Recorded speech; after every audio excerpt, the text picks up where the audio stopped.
Ukitaka mtu yoyote asikuweke kwenye grupu ya WhatsApp bila ridhaa yako, fanya yafuatayo. Fungua WhatsApp yako.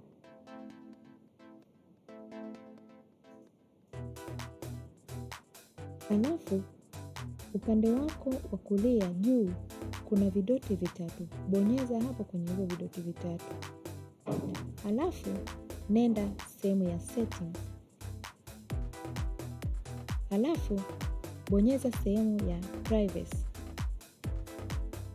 Ukimaliza scroll uende mpaka chini, uende sehemu imeandikwa groups. Bonyeza hapo kwenye groups. Hapa utaona option tatu. Unakuonyesha ni nani anaweza kukuadi kwenye groups. Kwa mfano, option ya kwanza ya everyone.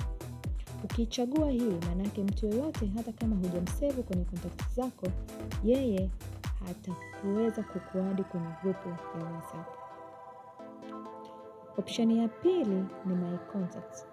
Ukichagua my contacts, maana yake ni mtu pekee ambaye umesave contacts yake ataweza kukuadi kwenye grupu lolote la WhatsApp. Halafu option ya tatu ni my contacts except.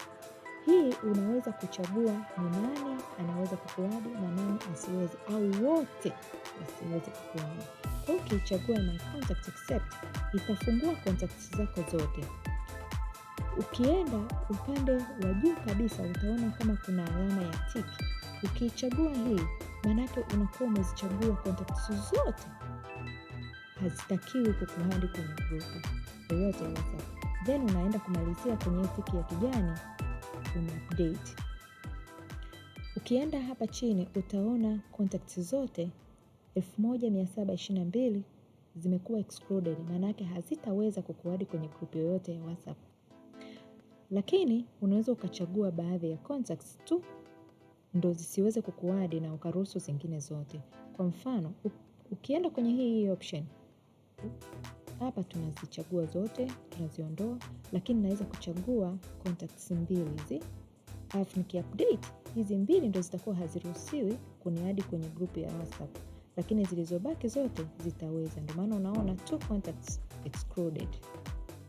Na hivi ndivyo utaweza kudhibiti kama ni nani anatakiwa kukuadi kwenye grupu ya WhatsApp na nani atakiwi. Lakini mtu huyo anayetaka kukuadi kwenye grupu, admin atakuwa na option ya kuweza kukutumia linki kwenye meseji. Kwa wewe ndio utaamua either uingie kwenye grupu au la. Asanteni, subscribe kwa ajili ya tips zaidi.